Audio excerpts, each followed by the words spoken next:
খসড়া তালিকা বের হওয়ার পর ৫৮ লক্ষ ভোটারের নাম যখন বাদ গেল, তখন বিরোধী দলনেতা কি বলেছিলেন আসুন শুনে নিন। আমাকে বলতে হয়নি, আমি আগে বলেছিলাম, এখন মুখ্যমন্ত্রী বলছেন রাষ্ট্রপতি শাসন হয়ে যাবে, তো তাই আমাকে মেনে নিতে হয়েছে। আরে আপনাকে আরো অনেক কিছু মানতে হবে।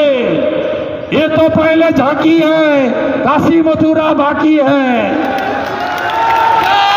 ये तो ब्रेकफास्ट का टाइम है, नाश्ता किया हम लोग 58 लाख, लंच का टाइम नहीं हुआ है, डिनर बहुत बाकी है।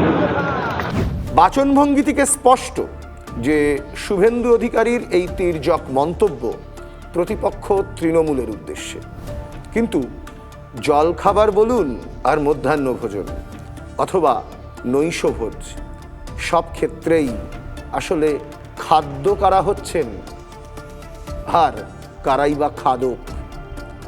আসলে আমরা সবাই জানি এই দুই শ্রেণী মানে খাদ্য আর খাদকের মধ্যে চিরকালের ট্রাস্ট ডেফিসিট।